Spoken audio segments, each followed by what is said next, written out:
सही guys, the great ruler series के एक और नए एपिसोड के अंदर आप सभी का स्वागत है, जिसके अंदर हमें एक बहुत ही कमाल का एक्शन दिखाया जाएगा। इसीलिए इस वीडियो को अंत तक जरूर से देखना। तो जैसा कि अभी तक हमने इस सीरीज के लास्ट एपिसोड में देखा, मोचन को फाइनली प्राप्त हो गया होता है फ्लेम इमॉर्टल लोटस, जिसको उसने अपनी बॉडी में एब्जॉर्ब करते हुए अपने पावर लेवल को और भी ज्यादा बढ़ा लिया था, जिसकी वजह से मोचन पहुँच जाता है हेवन लेवल के फ्यूजन के मिडिल स्टेज में। और साथ ही साथ उसको वहाँ पर एक हेवनली टोकन भी मिल गया था, जिसका यूज हमें आगे जरूर से दिखाया जाएगा। और साथ ही साथ हमें सीनियर एरियन को भी दिखाया गया था, जिनको मिल चुकी होती है दो मोस्ट पावरफुल स्पिरिचुअल रिंग्स। लेकिन उनके पास में जब लायन एंड टाइगर गिल्ड के मेंबर्स आ जाते हैं, उन लोगों ने अपने पावर्स का यूज करते हुए छीन लिया होता है सरपेंट स्पिरिचुअल रिंग को। यहाँ तक कि वो लोग तो सीनियर एरियन से छीनने वाले होते हैं ड्रैगन की स्पिरिचुअल रिंग को, लेकिन फिर तभी वहाँ पर एंट्री होती है मोचन की, जिसको देखकर यहाँ पर मुझे सभी के सभी बंदे चौंक गए थे। और यहीं से हमारे नेक्स्ट एपिसोड की शुरुआत होती है, जहाँ पर अब हमें सबसे पहले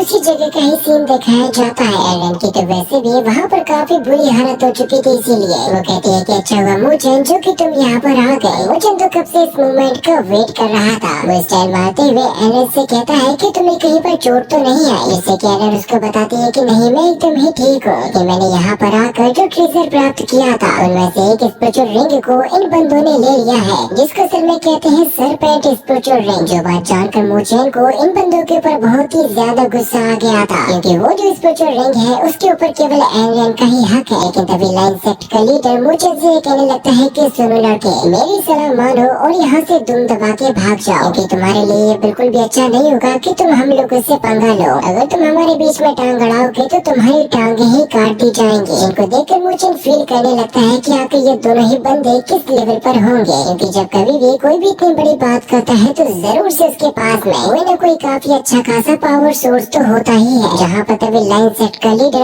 आता है मोचन के सामने और वो कहता है कि देखो, मैं अभी भी तुम्हें कोई चोट पहुँचाना नहीं चाहता, इसीलिए तुम चुपचाप उस दूसरी स्पिरिचुअल रिंग को हमारे हवाले कर दो, वरना इसका अंजाम तुम दोनों के लिए बहुत ही ज्यादा खतरनाक साबित होगा। हम लोग तुम्हें और तुम्हारे दोस्तों दोनों को ही जान से मार देंगे, और तुम दोनों की इतनी औकात नहीं है कि तुम लोग हमारा मुकाबला कर पाओ। इस बात पर उसकी टीम के सारे बंदे हंसने भी लगते हैं। एरन भी ये जानती है कि इस बंदे ने जो भी कहा है वो एकदम सही है, इसीलिए वो मोचन से कहती है कि मोचन, हमें सबसे पहले यहाँ से निकलने के बारे में सोचना होगा, कि हमें यहाँ से बचकर पहुँचना होगा सुजुआन और बाकी लोगों के पास में, क्योंकि जब तक हम यहाँ पर रहेंगे हमारे ऊपर खतरा मंडराता ही रहेगा। मोचन भी उससे कहता है कि हाँ, तुमने एकदम सही कहा, बिल्कुल हमें यहाँ से जल्द से जल्द बाहर निकलना होगा, लेकिन उससे पहले एक अधूरा काम है जो कि मुझे पूरा करना है। वो ये है कि मैं तुम्हारे उस प्राप्त किए हुए ट्रेजर को वापस लेना चाहता हूँ, जिसके लिए मुझे चाहे कुछ भी क्यों ना करना पड़े। लेकिन एरन उसको समझाती है कि तुम ये भी तो देखो कि हम लोग केवल दो लोग ही हैं, और हमारे सामने जो दोनों ही बंदे हैं वो असल में हेवन लेवल के ट्रांसफॉर्मेशन के आधे लेवल तक पहुँच चुके हैं। इसलिए अगर हम लोग मिलकर भी इन दोनों का मुकाबला करेंगे, मुझे नहीं लगता कि हम लोग इन्हें हरा पाएंगे, बल्कि हमारे लिए ही मुसीबत खड़ी हो जाएगी। इससे कि मोचन इसको दिलासा देता है कि तुम इसके बारे में चिंता मत करो। फिर वो अपने सामने वाले बंदों से ये कहने लगा था कि तुम सभी के सभी मेरी बात को कान खोलकर सुन लो, तुम्हारे पास में मेरी सीनियर का जो भी ट्रेजर है उसको जल्दी से वापस कर दो, वरना तुम नहीं जानते कि तुम लोगों के साथ में क्या होगा। हम लोगों को इसके लिए बहुत ही भारी कीमत चुकानी पड़ेगी। जो बात सुनकर लाइन सेट का लीडर हंसने लगता है और वो कहता है कि तुम आखिर कह भी किससे रहे हो, जरा ये भी तो देख लो कि तुम अभी केवल हेवन लेवल के फ्यूजन के मिडिल स्टेज में ही हो। क्या तुम्हें वाकई में लगता है कि तुम केवल इतनी सी पावर से हम लोगों से अपने उस ट्रेजर को वापस ले भी पाओगे? मुझे नहीं लगता कि तुम दोनों में से किसी में भी इतनी हिम्मत है ऐसा करने की। और एरन को जैसे ही पता चला था कि मोचन पहुंच चुका है हेवन लेवल के फ्यूजन के मिडिल स्टेज में, तो वो ये बात जानकर थोड़ी सी शॉक हो गई थी, क्योंकि जब ये लोग यहाँ पर आए थे तब मोचन केवल हेवन लेवल के फ्यूजन के अर्ली स्टेज में ही था। इसीलिए वो कहती है कि मुझे यकीन नहीं होता कि मोचन ने इतनी जल्दी अपने लेवल को बढ़ा लिया। सच में ये बंदा किसी की भी समझ के परे है। लेकिन मोचन उसको चैलेंज करता है कि मैं तुम्हें 1v1 के लिए चैलेंज कर रहा हूँ। इस फाइट में अगर मैं जीत जाता हूँ तो तुम्हें वो मेरा ट्रेजर वापस करना होगा, बिना कुछ कहे ही हमें यहाँ से छोड़कर चले जाओगे। लेकिन अगर तुम्हारी किस्मत अच्छी रही और मैं हार गया, तो फिर तुम जो भी चाहो वो मेरे साथ में कर लेना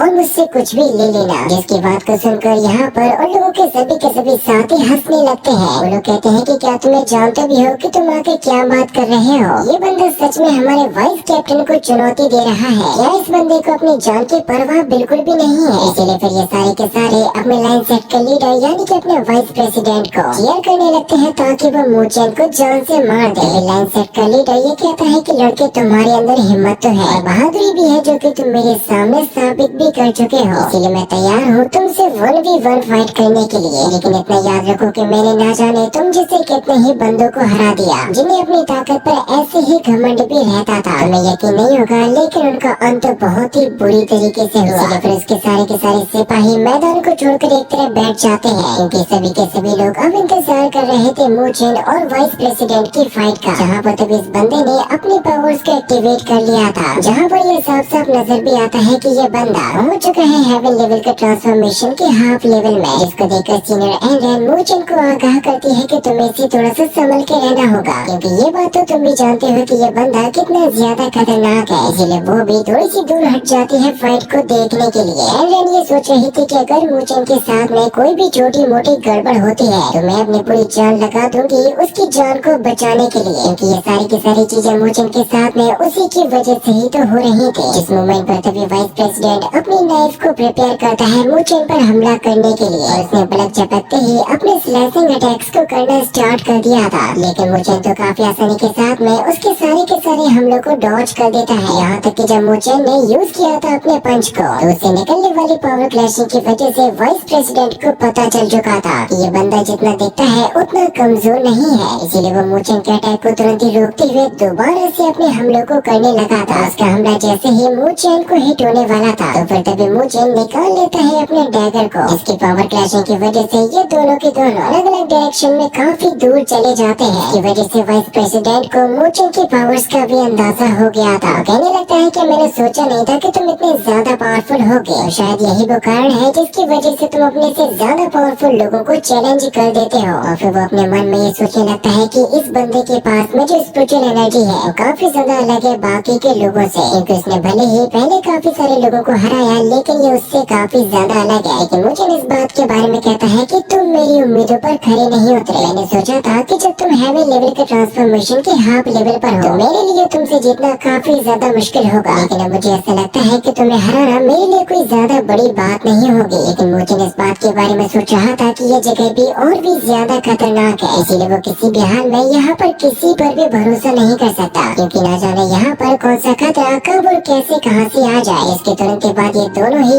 एक दूसरे से फाइट करने के लिए रेडी हो चुके थे। यहाँ पर वाइस प्रेसिडेंट ने अपने बहुत ही ज्यादा स्ट्रॉन्ग स्लैशिंग अटैक को मू चेन पर कर दिया था, लेकिन ऐसे अटैक से ना मू चेन कभी डरा है और न ही वो अब डरेगा, जिसको रोकने के लिए उसने यूज किया था अपनी द ग्रेट बुद्धा आर्ट को, जिससे कि स्लैशिंग अटैक मू चेन का बाल भी बांका नहीं कर पाता। लेकिन जब मू चेन इस टेक्निक को यूज कर ही रहा था वो कहता है कि रुक जाओ जरा, अभी मेरे पास में कुछ ऐसा है जिसको देखकर तुम काफी ज्यादा शौक होने वाले हो। फिर तभी वो उस टेक्निक को यूज करने लगता है जिसको उसने किंग को हराने के लिए यूज किया था, जिसको असल में कहते हैं गोल्डन ड्रैगन स्प्रे। ड्रैगन की जो स्पिरिचुअल एनर्जी है वो वाकई में बहुत ही ज्यादा थी। इस ड्रैगन की बॉडी से निकलने वाला जो प्रेशर था उसे कोई नॉर्मल बंदा संभाल ही नहीं सकता। यहाँ तक कि इस चीज को देखकर तो एंजन भी सरप्राइज हो गई थी। तभी वाइस प्रेसिडेंट कहता है कि मैंने सोचा नहीं था कि तुम मुझे इस लेवल तक ले जाओगे, तुमने मुझे इतना ज्यादा मजबूर कर दिया अपनी सबसे ज्यादा खतरनाक टेक्निक को यूज करने के लिए कि अब तुम्हें भी पता चल जाएगा कि तुम्हारी असली औकात क्या है मेरे सामने। कि फिर तभी वो यहाँ पर कई सारे स्लैशिंग अटैक्स को यूज करते हुए बना लेता है अपनी हेवनली लाइन स्लैशिंग अटैक को। ये टेक्निक उस बंदे की अभी तक की सबसे ज्यादा स्ट्रॉन्गेस्ट टेक्निक थी, लेकिन मू चेन के लिए इससे निपटना भी कोई ज्यादा बड़ी बात नहीं है, क्योंकि उसने तुरंत अपने ड्रैगन को उसी के साथ में टकराने के लिए ही भेज दिया था। दोनों ही टेक्निक्स के एक दूसरे के साथ में टकराने की वजह से जो पावर क्लैशिंग निकल रही थी उसको देखकर तो वाकई में सभी लोगों की आंखें फटी की फटी रह जाती हैं, क्योंकि ऐसा नजारा उनमें से किसी ने भी आज तक नहीं देखा था। और साथ ही साथ वाइस प्रेसिडेंट की भी हालत खराब होने लगती है कि आखिर ये बंदा उसके इतने ज्यादा स्ट्रॉन्गेस्ट अटैक को संभाल कैसे रहा है। लेकिन उसी मोमेंट पर यूज करने लगा था पैगोडा सप्रेशन को। इस प्रेशर को संभालने की औकात अच्छे के पास में भी नहीं थी, क्योंकि इस ड्रैगन का इतना ज्यादा खतरनाक अटैक उस बंदे पर हुआ था कि वाइस प्रेसिडेंट की टेक्निक तो छोड़ो वो खुद भी अपनी बॉडी को संभाल नहीं पाता और अनकॉन्शियस होकर सीधा गिरने लगता है जमीन पर। जो चीज देखकर उसकी सेना के सभी बंदे एकदम ही शॉक हो गए थे। वो लोग कहते हैं कि नहीं ऐसा नहीं हो सकता, आखिर मू चेन ने ऐसा कैसे कर लिया। मू चेन को देखकर एंजन दोबारा से उससे इम्प्रेस हो गई थी। वो कहती है कि ये लड़का हर बार ही मुझे सरप्राइज कर देता है, इस बार भी इसने अपनी ताकत को बढ़ाकर मेरा दिल जीत लिया। लेकिन मू चेन अभी भी रुकने वाला नहीं था, वो तुरंत बढ़ने लगता है उसको मारने के लिए। नजारा देखकर मेन प्रेसिडेंट यूज करने लगता है सरपेंट स्पोर्चर रिंग को, जो कि बहुत ही तेजी के साथ में हिट होने को जा रही थी मुचेन से, जो चीज देखकर एरन तुरंत यूज करने लगती है ड्रैगन स्पोर्चर रिंग की पावर को, क्योंकि वो किसी भी हाल में मुचेन को चोट नहीं आने देना चाहती। लेकिन यहाँ पर जब ये दोनों के दोनों टेक्निक एक दूसरे के साथ में टकराते हैं, तो उनसे निकलने वाले पावर के फ्लक्चुएशन की वजह से यहाँ पर रखे हुए एक स्टैचू की पावर्स एक्टिवेट हो गई थी। लेकिन मुचेन को मौका मिल गया था वाइस प्रेसिडेंट के पास में पहुँचने का। मौका पाते उसके ऊपर अपना इतना जोरों का अटैक हिट कर दिया था, वाइस प्रेसिडेंट के मुंह से ब्लीडिंग तक होने लगती है, जो चीज देखकर उसकी टीम के सारे बंदे काफी तेजी के साथ में दौड़ कर आते हैं। मुचेन जैसे अपना अगला अटैक करने वाला था, उसके पीछे सभी के सभी बंदे आ गए थे, जिनको रोकने के लिए अब तभी उनके सामने आ जाती है सीनियर एरन। वो ड्रैगन स्पोर्चर रिंग का यूज करती है इन लोगों को रोकने के लिए। इस मोमेंट पर तभी मुचेन ने उठा लिया होता है वाइस प्रेसिडेंट को अपने केवल एक हाथ से। वो धमकी देता है कि अगर किसी ने भी आगे बढ़ने की कोशिश की तो मैं इसकी गर्दन को तोड़ दूंगा। मेन प्रेसिडेंट कहता है कि भाई मैं तुम्हारे साथ में कुछ भी गलत नहीं होने दूंगा। इसी के वो चिल्लाते हुए ये कह रहा था कि भाई मुझे किसी भी हाल में बचा लो। मुचेन देखता है कि ये बंदा अपने पावर्स को यूज करने वाला है। मुचेन उससे कहता है कि अगर तुमने इतनी बड़ी गलती की तो तुम्हें इसका खामियाजा भुगतना होगा, क्योंकि अब उसकी गर्दन को और भी ज्यादा जोरों के साथ में दबाने लगता है। अभी प्रेसिडेंट मुचेन से ये कहने लगा था कि अगर तुमने मेरे भाई को चोट पहुंचाने की कोशिश की तो तुम नहीं जानते कि तुम्हारे साथ में क्या होगा। हमारी लायन एंड टाइगर गैंग तुम्हें किसी भी हाल में नहीं छोड़ेगी।